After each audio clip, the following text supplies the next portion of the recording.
Okay, एक बार फिर से जी वेलकम अगेन जर्मन सीखिए उर्दू ज़ुबान में। और आज का जो वीडियो लेक्चर है वो छोटा सा होगा लेकिन काफ़ी इम्पोर्टेंट है। और आज हम करेंगे एक वर्ब होता है जिसको हम बोलते हैं वोलन, या इंग्लिश में हम उसको बोलते हैं टू वांट, या उर्दू में बोलते हैं चाहना या मुझे चाहिए। अब बहुत सारे वर्ब्स और भी हम यूज़ करते हैं, जैसे एक होता है ब्राउखे। ब्राउखे ब्राउखे बोलते हैं नीड को, चाहत को। और एक होता है मोख्ते। मैं डिफरेंस बता देता हूँ अभी इन सब में। बेसिकली इन सब का जो मेजर मकसद है वो यही है कि मैं चाहता हूँ या मुझे चाहिए। वोलन बोलते हैं वांट को, मुझे चाहिए। ब्राउखे बोलते हैं नीड को, मेरी ज़रूरत है। इश ब्राउखे महर जायद, मुझे ज़्यादा टाइम चाहिए। महर बोलते हैं मोर को, और जायद बोलते हैं टाइम को। मैं लिख देता हूँ इश ब्राउखे महर जायद, या नौख जायद भी बोल सकते हैं आप। इश ब्राउखे महर जायद या इश ब्राउखे नौख जायद। अब ये दो सेंटेंसेस अगर आप बोलें तो सामने वाला समझ जाएगा कि इश मतलब मैं, ब्राउखे नीड मुझे चाहिए, नौख बोलते हैं स्टिल या मोर को, और महर भी बोलते हैं मोर को, ज़्यादा को। मोर ज़्यादा को महर बोलते हैं, और आपका नौख बोलते हैं स्टिल को या मोर को। इसके दो मतलब होते हैं। तो इश ब्राउखे नौख जायद, मुझे और टाइम चाहिए, या इश ब्राउखे महर जायद, मुझे और ज़्यादा टाइम चाहिए। इसी तरह एक आपका होता है मुख्ते।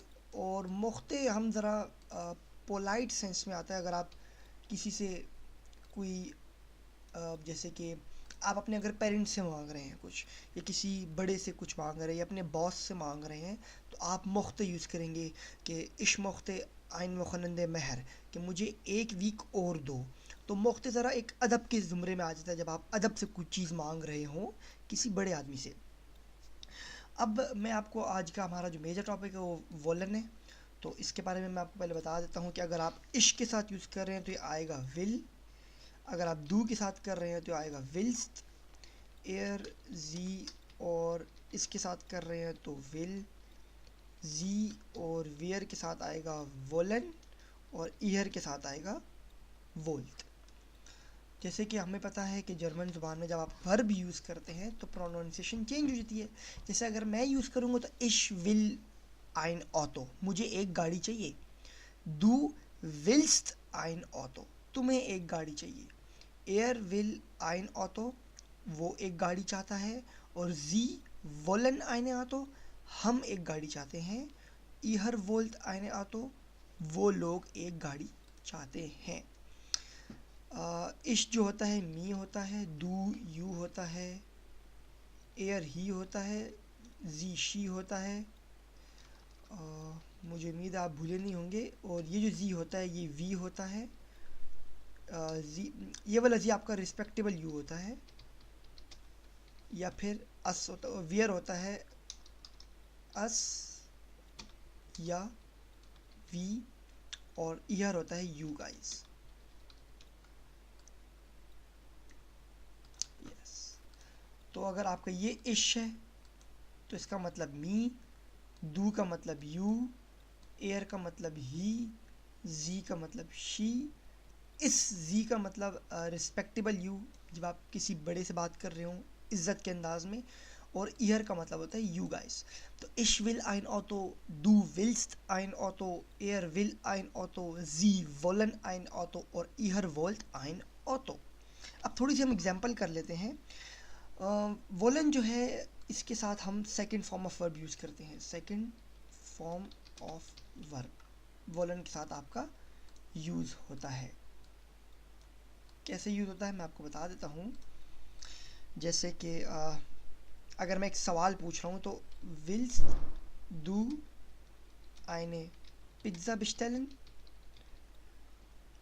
अब विल्स पहले आई है, तो जब भी कोई चीज़, जब आपका वर्ब पहले आ जाता है तो मतलब वो एक सवाल है, वो सवालिया निशान है एक। विल्स्ट दू आइने पिज्ज़ा बिस्टेलन, विल्स्ट का मतलब चाहते हो, क्या तुम एक पिज़्ज़ा, बिस्टेलन बोलते हैं ऑर्डर करने को, टू ऑर्डर, क्या तुम एक पिज़्ज़ा ऑर्डर करना चाहते हो।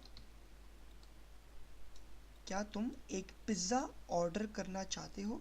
क्योंकि विल्स्ट शुरू में आई है तो मतलब ये एक सवाल हो गया है। एक और एग्जांपल ले लेते हैं।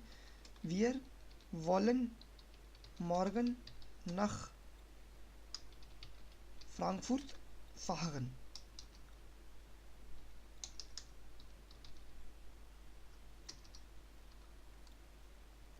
वियर वॉलन मॉर्गन नख फ्रांकफुर्ट फाहरन।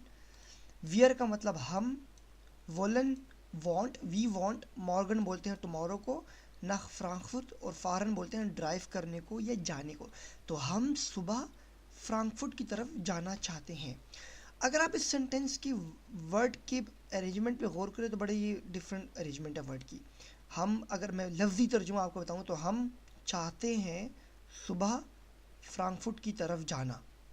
आप इसको इस समय बोल सकते हैं वी आर वॉलन नख फ्रांकफुर्ट मॉर्गन, क्योंकि सामने वाला आपकी बात समझ जाएगा। We are not native speakers, और ये आपको जब आप बोलना स्टार्ट होंगे तो ये आपको एक्सपीरियंस के साथ ही फिर आप वर्ड्स की अरेंजमेंट सही तरीके से कर पाएंगे।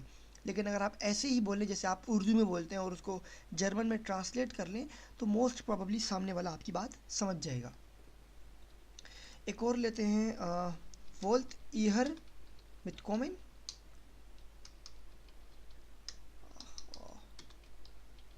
मिटकोमिन। अब दोबारा आप देखें तो मैंने ये वोल्ट जो है ये आपका पहले आया है, पहले नंबर पे आया है वोल्ट, तो मतलब ये एक आपका सवालिया निशान है, क्वेश्चन मार्क, क्वेश्चन मैं पूछ रहा हूँ। वोल्ट किसके साथ यूज होता है? ईयर के साथ, जिसका मतलब यू गाइस है। तो इसका मतलब हुआ क्या तुम लोग हमारे साथ आना चाहते हो। मिटकोमिन बोलते हैं साथ आने को, मुख्तसर मिटकोमिन, क्या तुम मेरे साथ आना चाहते हो। तो वोल्ट ईयर मिटकोमिन, क्या तुम मेरे साथ आना चाहते हो। और आखिर में एक और हम एग्जांपल ले लेते हैं। जी वोलन आइन नोएस ऑटोकॉफन। जी वोलन आइन नोएस ऑटोकॉफन, जिसको आप बोलते हैं, दोबारा अगर मैं देखूँ तो जी का मतलब वो या रिस्पेक्टेबल वो, वोलन चाहता है एक नई गाड़ी खरीदना, कॉफन खरीदने को बोलते हैं। और मैंने आपको पिछले अपने लेक्चर्स में बताया भी कि ये एक सेपरेबल वर्ब भी है जो आइन कॉफन होता है। तो जी वोलन आइन नोएस ऑटो कॉफन, हम एक नई गाड़ी खरीदना चाहते हैं। तो वोलन जी एक वांट के लिए यूज़ होता है, मैं चाहता हूँ, मुझे चाहिए, मेरी ज़रूरत है। ब्राउखे भी यूज़ कर सकते हैं आप। इसी तरह ब्राउखे भी यूज़ कर सकते हैं इनकी जगह पे। ब्राउखे के लिए इश ब्राउखे, इश ब्राउखे, दू ब्राउख्स, वियर ब्राउखन, और एयर जी, और इसके लिए ब्राउखे ही आता है, ब्राउख्त आता है शायद, मैं कंफर्म नहीं हूँ। और फिर ईहर्स के लिए ब्राउख आता है आपका, ब्राउख। तो ये आप चेक भी कर सकते हैं नेट पे, लेकिन इनका मकसद सिर्फ एक ही है कि ब्राउखे बोलते हैं नीड को, ज़रूरत को, और वांट बोलते हैं चाहत को, जिसको हम बोलते हैं विल, वोलन या विल। तो दोनों वर्ब काफ़ी सिमिलर ही हैं।